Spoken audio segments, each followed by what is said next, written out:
Mesdames et messieurs, la crise du coronavirus qui nous frappe est inédite. Pour beaucoup d'entre nous, cette pandémie a causé de grandes souffrances. Elle a eu et aura encore de lourdes conséquences. Vous qui avez perdu un être cher, sans avoir pu l'accompagner dans ces derniers moments et faire le deuil tellement nécessaire, je souhaite m'adresser à vous pour vous dire à quel point la Reine et moi et le pays tout entier sommes en union de cœur avec vous.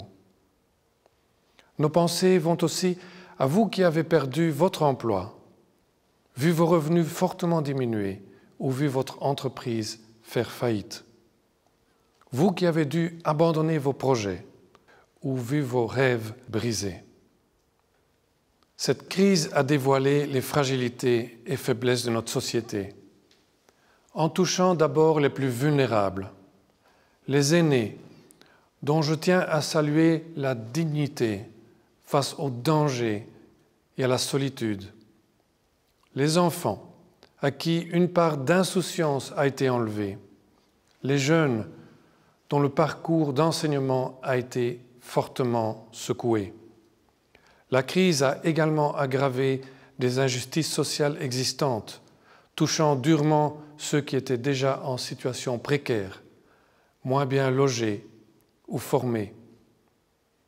Le confinement a provoqué des tensions dans les foyers, dans nos relations de travail, dans la rue. Plus que jamais, nous devons être à l'écoute de ceux qui souffrent en silence. Mais l'épreuve que nous traversons ensemble a aussi révélé nos belles qualités.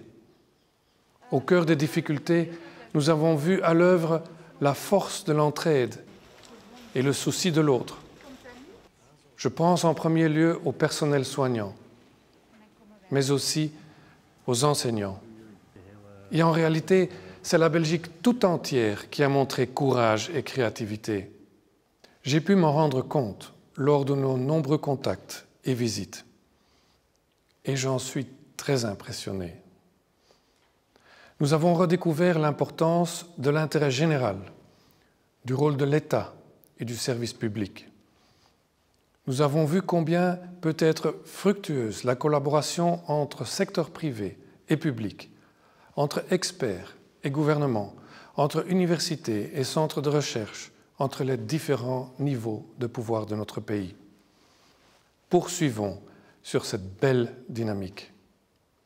Mesdames et messieurs, ces derniers mois, nous avons fait la preuve que, confrontés à l'urgence et à la nécessité, nous pouvions décider et agir rapidement ensemble. Certes, tout n'a pas été parfait, mais nous avons tenu bon.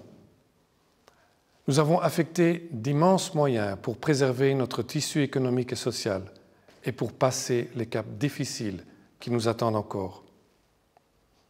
Il s'agit maintenant de reconstruire et de relancer nos activités dans une perspective de long terme, en y mettant toute notre énergie et toute notre inventivité. La crise nous a ouvert les yeux, elle nous a réveillés et sortis du confort de nos certitudes. Elle nous force à réfléchir à notre mode de vie, notre organisation du travail, notre façon d'enseigner, nos modes de production et de consommation, à la manière dont nous nous déplaçons et dont nous voyageons.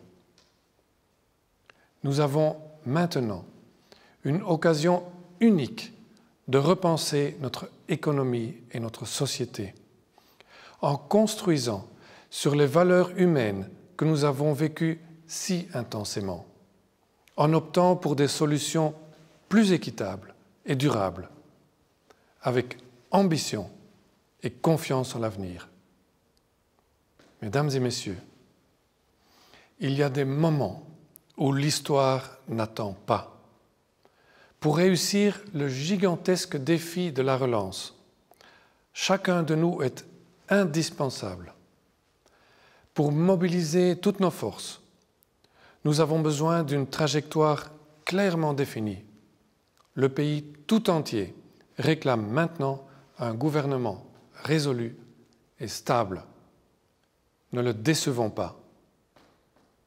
Nous ne réussirons qu'en dépassant nos propres horizons et en montrant courage et audace.